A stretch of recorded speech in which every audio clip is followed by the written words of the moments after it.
Salut à tous, soyez les bienvenus sur la chaîne qui déboîte. Beaucoup de gens me disent souvent, aujourd'hui pour 100 balles, t'as plus rien. C'est pas vrai. Aujourd'hui pour 100 balles, tu as le Xiaomi Redmi 7A qui m'a été gentiment envoyé par le site Banggood. C'est un smartphone chinois à moins de 100 balles et en plus d'une marque réputée en général pour sa fiabilité, c'est-à-dire Xiaomi. Alors qu'est-ce que ça vaut un smartphone chinois de qualité à moins de 100 balles? Qu'est-ce que ça cache? C'est parti pour le test. Alors le Xiaomi Redmi 7A s'inscrit dans la nouvelle stratégie de Xiaomi de faire de Redmi une marque à part entière. C'est-à-dire qu'en fait, Xiaomi devient totalement secondaire et ce qui est mis en avant, c'est l'aspect Redmi. En fait, Redmi va remplacer la tentative de Xiaomi de créer la marque Pocophone qui n'aura finalement eu droit qu'à un seul et unique smartphone. Et désormais, tous les low-cost Xiaomi s'appelleront des Redmi quelque chose. Je fais le test au moment où le Redmi 8 sort, qui coûte un peu plus cher, mais le concept de la vidéo d'aujourd'hui, c'était de vous proposer un smartphone sous la barre psychologique des 100 euros. Celui-ci coûtant, je crois, au moment où je fais cette vidéo, 99,6 euros. Donc il est possible qu'il soit légèrement au-dessus quand vous verrez la fiche produit, mais bon, on est aux alentours des 100 balles de toute façon. L'objet est dans un emballage plutôt sympa. J'aime bien ce petit dégradé rouge vert orangé. Là, c'est un petit effet visuel qui marque, quoi, dont on se souviendra. C'est pas mal. C'est pas idiot de la part de Xiaomi de faire ça. Voilà, la référence du produit inscrit sur les bords. Et puis ici, on a la microfiche technique du téléphone, c'est-à-dire que c'est le modèle noir mat, avec 2 Go de RAM et 16 Go de stockage, sachant que, comme à son habitude chez Xiaomi, il y aura des modèles avec un peu plus de RAM et un peu plus de mémoire de stockage, mais aussi un petit peu plus cher, évidemment. Alors, on va tout de suite procéder au déboîtage. Bon, ça s'ouvre comme n'importe quelle boîte de smartphone moderne, hein, j'ai envie de dire. Mais c'est soigneux, hein, malgré le petit prix du smartphone. Ici, par exemple, on a la dock, vous voyez, et le petit outil pour le tiroir SIM, qui est plutôt joli, qui est plutôt classe. C'est très soigneusement fait dans cette petite enveloppe en carton. On a bien sûr le smartphone en lui-même, dans un petit sachet plastique. On va y revenir dans un instant. Sous cette petite cale de carton, on a les accessoires qui sont super bien présentés. Hein, vous voyez, c'est très soigneusement emballé. On a un chargeur qui est un chargeur 10 watts, c'est-à-dire 5 volts à 2 ampères. Fuck Apple et son 5 watts vendu avec l'iPhone 11, c'est franchement une honte. Maintenant, chez Apple, ils ont trouvé le truc, si vous voulez un chargeur digne de ce nom, il faut prendre les modèles Pro qui coûtent plus de 1000 balles, quoi. C'est genre, tu peux pas dépenser 1000 balles, ah bah tiens, on te donne le vieux chargeur pourri de l'iPhone 4S dans ce cas-là. C'est franchement pas très cool de leur part, enfin bref. Là, vous voyez, pour moins de 100 balles, j'ai un chargeur 2 fois plus puissant que celui d'Apple.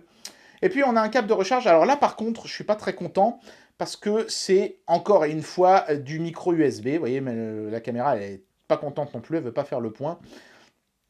Franchement, chez Xiaomi, ils auraient pu faire l'effort de mettre de l'USB type C. Hein. Je sais qu'ils veulent marquer le coup du genre l'USB type C, c'est réservé au haut de gamme. C'est un petit peu mesquin quand même. Je pense pas qu'il y ait une grosse différence de prix entre les deux prises. Qui dit smartphone à 100 euros dit forcément des finitions qui ne sont pas à la hauteur des modèles premium à plusieurs centaines d'euros.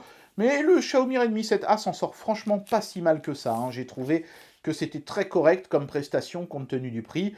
On est sur un modèle entre guillemets à l'ancienne, avec des bordures très affinées sur les bords, mais quand même un petit peu plus proéminentes en haut et en bas. D'ailleurs, ils en ont profité en bas pour mettre le petit logo Redmi. Je suis désolé, j'ai du mal à faire le point aujourd'hui. Voilà. Bon, bah écoutez, qu'est-ce qu'on peut dire? C'est vraiment un modèle basique, hein. Le design est un petit peu épais, hein. C'est sûr que sur les modèles premium, on est à un bon millimètre de moins. C'est du plastique à l'arrière, on aurait pu avoir de l'aluminium, mais pour ça, il faudra acheter un modèle un petit peu plus élevé. Il n'y a qu'un seul objectif photo à l'arrière, mais c'est quand même un 12 mégapixels avec des grands pixels. Vous voyez, c'est ce qu'il y a décrit sur la façade avant. On nous parle d'une batterie grande capacité de 4000 mAh, donc on devrait avoir une excellente autonomie, vu que la fiche technique est assez modeste. Donc le fameux appareil photo de 12 mégapixels avec intelligence artificielle, bon ça c'est logiciel, hein, c'est pas compliqué, avec des pixels de 1,25, c'est quoi ça, micromètres, donc ouais c'est pas mal parce que ça veut dire que c'est des pixels assez grands, donc les photos devraient être lumineuses, on verra, hein, de toute façon on fera des photos. Le Proco c'est un Qualcomm Snapdragon 439, c'est bien, ils nous ont épargné les processeurs ultra low cost de chez Mediatek. Pour un truc à moins de 100 balles, c'est plutôt pas mal. Vous allez voir qu'ils l'ont fait malheureusement au prix de quelque chose d'autre. L'écran, c'est un 5,45 pouces. C'est pas immense, mais je sais qu'il y a des gens qui sont friands des écrans un peu plus compacts. Donc pour eux, ça ira très bien. En plus, il est plutôt joli, l'écran, vous allez voir. Par contre, à l'arrière, si vous regardez attentivement, il y a un truc qui manque, c'est le capteur d'empreinte. Il n'y en a pas. Donc je pense que c'est pour ça que Xiaomi a pu se permettre de mettre un Proco peut-être un peu plus cher que ce que Mediatek fait habituellement. Mais pour ce prix-là, du coup, vous perdez l'identification biométrique. Ce sera uniquement par code à l'écran ou alors avec une photo, mais ça vaut ce que ça vaut. Alors on va retirer les petites protections de plastique. Hop, il y en a une à l'arrière et bien sûr une à l'avant. Hop là. Et une fois qu'on a retiré les protections, ma foi, le smartphone fait plutôt bien le café, hein. Le plastique à l'arrière, il est plutôt de belle qualité, même si c'est pas de l'aluminium, de loin, ça fait franchement l'illusion. Et donc on voit bien qu'il n'y a plus de logo Xiaomi sur l'arrière du téléphone. À la place, on a un petit logo Redmi. Mais c'est quand même marqué en petit Xiaomi ici, hein. Ils n'ont pas eu le courage de complètement le faire disparaître. Mais c'est bien, ça veut dire qu'ils assument désormais totalement la marque Redmi et le fait d'avoir une gamme comme ça de smartphones ultra premier prix. C'est bien, moi je suis plutôt content. Sur le dessus ici, on a une prise jack, un micro pour l'annulation active des bruits ambiants. Ils auraient pu ne pas le mettre, hein, sur un smartphone low cost, ça n'aurait choqué personne, mais ils l'ont mis quand même, donc on devrait avoir des appels téléphoniques clairs et nets. Ici, on peut voir le tiroir SIM dans lequel on peut mettre soit deux SIM pour avoir du dual SIM 4G, soit une SIM et une micro SD pour étendre la mémoire qui n'est que de 16 Go, je vous le rappelle, sur ce modèle-là. Et sur le dessous ici, donc on a la prise micro USB malheureusement, et donc un micro et un haut-parleur. On a juste du son mono, là encore, j'imagine, pour réduire les coûts. Et donc sur la façade avant, bon, bah, on a les sempiternels capteurs. Alors on a proximité, luminosité, l'appareil photo frontal bien sûr et le haut-parleur. Et dans le bas, on a juste le petit logo Redmi, qui est plutôt joli, hein. Non, c'est un smartphone élégant, malgré son petit prix. Ça va, franchement, on n'a pas l'impression de tenir un truc ultra cheap, même si on n'a pas non plus l'impression de tenir du premium, hein, faut pas se mentir. Une fois sous tension, le téléphone dévoile un écran qui est franchement pas mauvais, hein. C'est du 18/9, donc un aspect ratio plutôt moderne. On a aussi des coins arrondis, donc c'est pareil, hein, c'est quelque chose qui évoque un petit peu un aspect premium. Et c'est fluide dans l'interface, hein. On voit que le Proco utilisé est de qualité.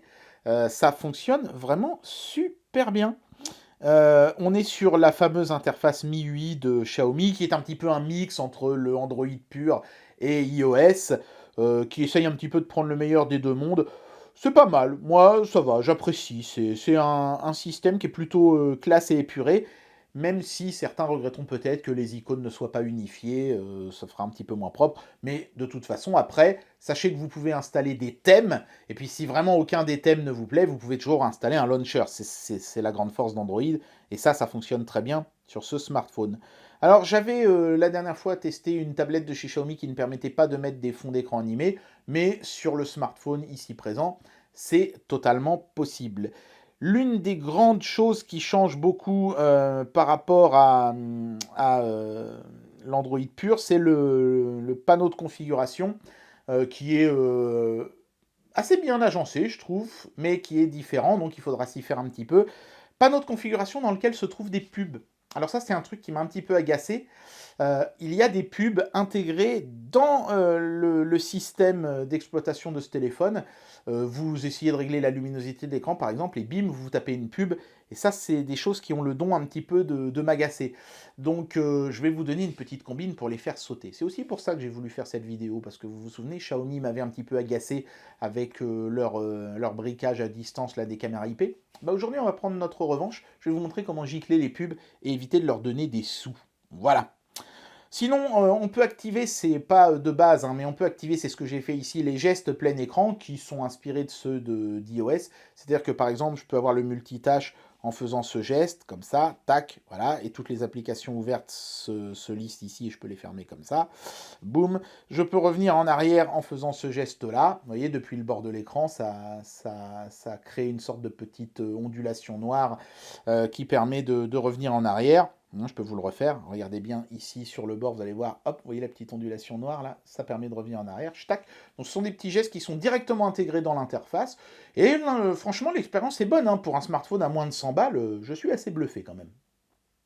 La première chose qu'on aime bien faire sur ce genre de smartphone premier prix, c'est de lancer un benchmark et de se gausser des microscopiques performances qu'il affiche. Et c'est vrai que le benchmark ne fait pas vraiment honneur à ce téléphone, avec 865 en single core et à peine plus de 3000 en multicore. On est quasiment 3 ans en arrière en termes de perf. Et pourtant, franchement, je ne l'ai pas ressenti autant que ça en jeu. Vous verrez plus tard, quand on va lancer des jeux pendant le test.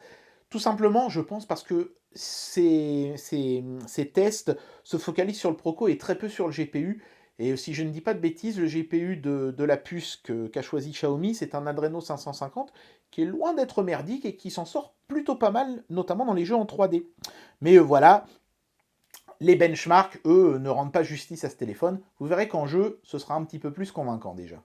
Si le benchmark Proco pouvait laisser à désirer, le benchmark batterie en revanche est incroyablement rassurant puisque la batterie a tenu, attention, mystère et roulement de tambour, 14h06 en screen on, avec utilisation processeur à 50% vers la fin et à 70% un petit peu plus haut. En fait, quand le téléphone se met en économie d'énergie, il bride le processeur, il le réduit de 20%. Donc, en autonomie mixte, 14 heures et 6 minutes en screen on, avec la luminosité d'écran à 50%, c'est quand même super bien. Là, franchement, si vous vouliez un téléphone pas cher et autonome, je crois que vous l'avez trouvé. La batterie tient très bien sur ce smartphone. Quand je lance un logiciel pour détecter les capteurs sur le téléphone, il m'en indique 40, mais en fait, il y en a énormément qui s'affichent en triple, quadruple, donc ça ne veut pas dire grand-chose. On voit quand même qu'on a un magnétomètre, donc ça veut dire qu'il devrait y avoir une boussole, on va vérifier ça dans un instant.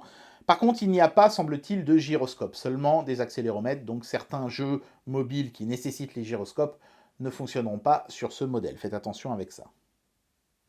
Bien, alors on va tester maintenant la réactivité du GPS en mettant le téléphone hors ligne. J'ai coupé le Wi-Fi, j'appuie, on va voir combien de temps le GPS met à me géolocaliser dans une pièce à peu près à 1,50 m d'une fenêtre. C'est parti.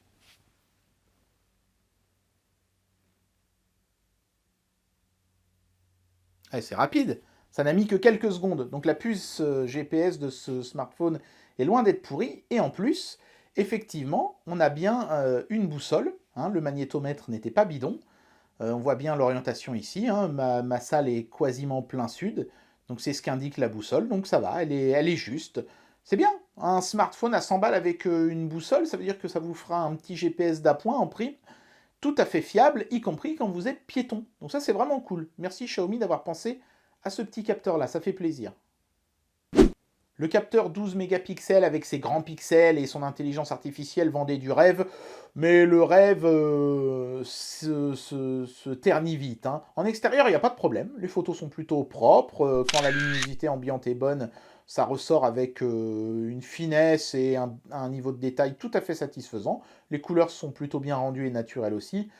En intérieur, par contre, c'est quand même beaucoup, beaucoup plus dur. Sans flash, les couleurs sont délavées parce que le truc pousse la luminosité à fond et forcément, ça délave un petit peu les couleurs. Ça manque de saturation et de contraste, c'est un petit peu délavé. Avec le flash, c'est un petit peu mieux, mais c'est tristoun quand même. On sent que ça manque un petit peu de joie de vivre, tout ça. L'appareil photo fait le minimum syndical, mais ça va. Je veux dire, j'ai vu largement pire. On est quand même très nettement au-dessus des webcams de merde qu'on a parfois sur certains appareils. Là, ça reste un appareil photo gérable en extérieur, en plein jour, et à peu près correct, mais sans plus, vraiment, en intérieur. Voilà. Donc, c'est pas miraculeux, mais on va dire que c'est passable. La mauvaise surprise de ce petit Proco de chez Qualcomm, c'est sa difficulté à lire des vidéos. Par exemple, ici, c'est une 1080p à 60 frames secondes, et on voit que ça saute. C'est pas fluide du tout. Dès qu'on dépasse le 1080p à 30 frames secondes, ça n'est plus possible. Alors, heureusement, hein, 1080p à 30 frames secondes, c'est 95% des vidéos qu'on trouve en général sur Internet. Mais voilà, si vous voulez lire du 60 frames secondes ou de la 4K, faudra pas trop compter sur ce téléphone-là, il faudra investir dans un smartphone un petit peu plus cher. Dommage. Alors étonnamment, autant les performances de décodage vidéo sont médiocres sur ce téléphone, autant j'ai été bluffé par ses performances de jeu. Regardez ici Oddworld, j'ai presque mis la résolution à fond, hein. On est à quoi? On est à 80% du maximum. J'ai mis tous les effets actifs, et vous allez voir que malgré ça, eh ben, je garde une bonne fluidité, hein. On va jouer un petit coup. Hop. Allons-y. Franchement, même les temps de chargement et tout, hein, ça va, hein, c'est pas si mal. Alors, il y a un mode jeu, faut dire, hein, qui s'active automatiquement sur le smartphone. Vous voyez le petit trait ici? En fait, c'est un petit panneau qui permet notamment de faire de la capture vidéo de ce qu'on est en train de jouer, de couper, de mettre un mode turbo, donc là, il est actif automatiquement, d'enlever les boutons en bas si ça s'est pas fait automatiquement pendant le jeu. Donc c'est pas mal, c'est une chouette petite addition de la part de Xiaomi. Et la fluidité, bon bah on est en 25-30 frames secondes, mais regardez, c'est parfaitement jouable, hein. C'est pas d'une fluidité remarquable, mais vu la quantité de détails que j'ai mis, c'est quand même assez inespéré, hein. Je sais même plus comment on fait pour... Voilà, pour prendre une porte. Je déteste les contrôles tactiles, hein. Ce jeu prend en charge les manettes et je vous recommande vivement de vous en offrir une. Hop. Mais ouais, j'arrive à jouer sans trop de difficultés, hein. Regardez-moi ça. Et bien voilà, j'en arrive à la conclusion de cette vidéo et je vais donner une note à ce produit. Alors évidemment, un smartphone Xiaomi à moins de 100 €, c'était forcément une histoire de compromis. Et des compromis ont été faits. Par exemple, Xiaomi a préféré mettre une boussole qu'un capteur d'empreinte. Ceux qui se servent de leur téléphone comme GPS apprécieront, ceux qui sont férus de sécurité regretteront ce choix. Mais voilà, c'était indispensable pour rester sous une planche tarifaire basse, eh ben de ne pas commencer à blinder le smartphone de tous les petits raffinements technologiques des smartphones premium. Donc forcément, il y a eu des coupes sombres de fait. Bon, est-ce que c'est bien ou est-ce que c'est pas bien? Ça, j'ai envie de dire, ce sera vraiment en fonction de l'usage de chacun. Donc là-dessus, je ne vais pas enlever d'étoiles. Pour moi, c'est un choix délibéré de la part du constructeur. Tout va bien.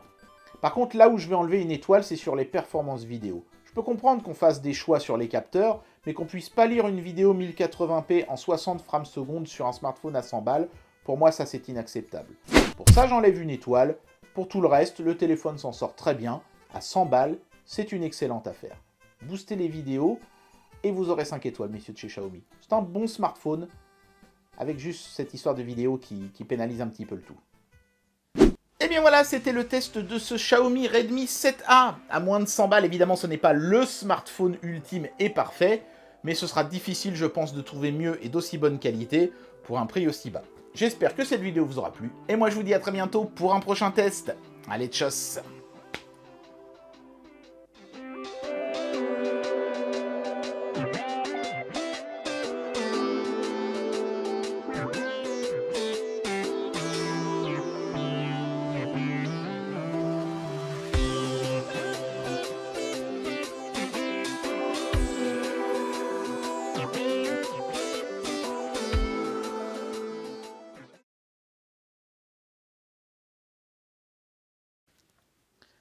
Vous êtes encore là, c'est bien, ça veut dire que vous êtes attentif. Et oui, vous avez dû remarquer que pendant la vidéo, je ne vous ai pas donné la petite combine pour virer les pubs dans l'interface de chez Xiaomi. Ça nous permettra de leur faire un petit tacle et de nous venger d'une certaine manière de ce briquage éhonté qu'ils avaient fait sur nos IP cam. Donc si vous êtes victime de ce phénomène des pubs dans l'interface du téléphone, tout ce que vous avez à faire, c'est de lancer le panneau de configuration, hein, les paramètres, de descendre jusqu'aux paramètres supplémentaires ici, puis d'aller dans autorisation et révocation ici, et ensuite vous désactivez tout simplement l'application qui s'appelle MSA ici.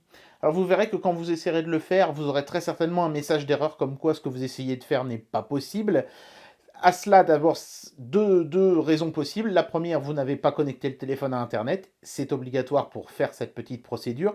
Et puis la deuxième, parfois, il vous met le message d'erreur quand même. Et bien, vous insistez, vous verrez qu'au bout d'un moment, au bout de la 3 ou 4e fois en général, eh ben, il va se couper. Il faut, entre guillemets, essayer de le prendre de vitesse, parce que, évidemment, Xiaomi, ils n'ont pas trop envie que vous désactiviez ce truc-là, ça leur fait des revenus en moins. Donc voilà, vous mettez le téléphone sur Internet, vous désactivez MSA, si ça ne marche pas, vous insistez 4-5 fois, ça finira par marcher, et vous ne serez plus embêté par les pubs dans l'interface. Voilà, allez, à bientôt pour un prochain test. Tchuss.